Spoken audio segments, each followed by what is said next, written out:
Hey everyone, welcome back to the channel. You know that feeling when you wake up after a terrible night's sleep and wish you could just crawl back into bed? Yeah, we've all been there. But for new moms, that feeling can be magnified 100-fold. Being a new parent is incredible, but let's be real. Those first few months can feel like one big sleep deprivation experiment. You're figuring out this tiny human who communicates through cries while running on fumes. But don't hit that panic button just yet. Today, we're diving into some essential sleep hacks for new moms. If you're struggling to catch those Z's, stick around because these tips could be game changers. First things first, let's talk about the importance of a sleep schedule. Now I know what you're thinking. Easier said than done, right? But trust me on this one. Just like we thrive on routine, so do babies. Having a consistent sleep schedule helps regulate your baby's internal clock, which translates to, hopefully, longer stretches of sleep.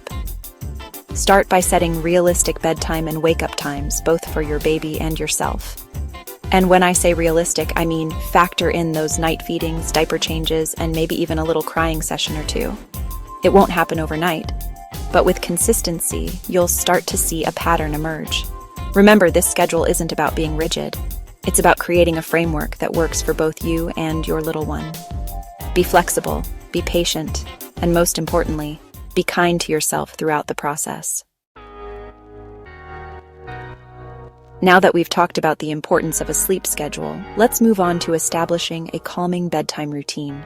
A predictable sequence of events signals to your baby that it's time to wind down.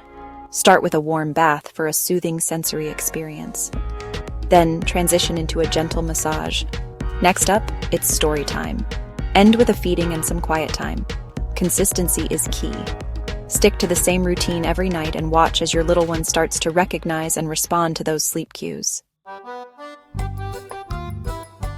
Let's face it, a cluttered and distracting environment isn't exactly conducive to a good night's sleep for anyone, let alone a new mom or a baby.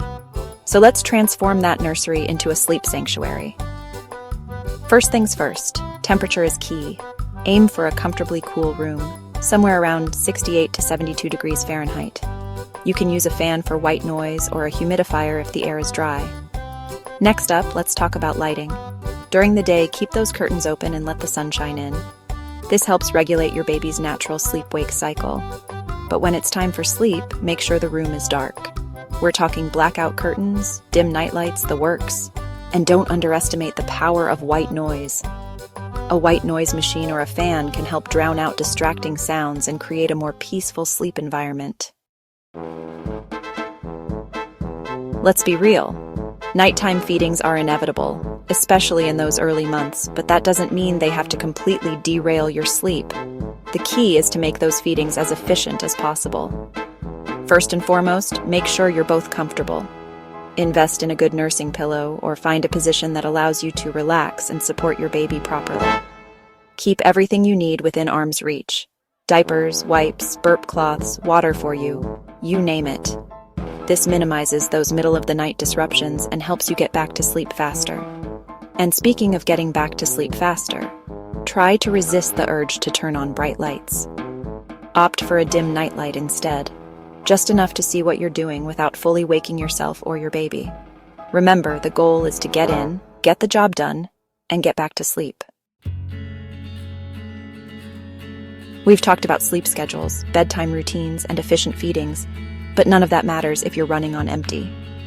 Prioritizing self-care isn't selfish, it's essential. You can't pour from an empty cup. Take a bath, read a book, or enjoy quiet time. And don't be afraid to ask for help. It takes a village, so build yours and lean on them. Thanks for watching. Being a new parent is a wild ride, and sleep deprivation is definitely part of the package. But I hope these sleep hacks give you some practical strategies to reclaim those precious Z's.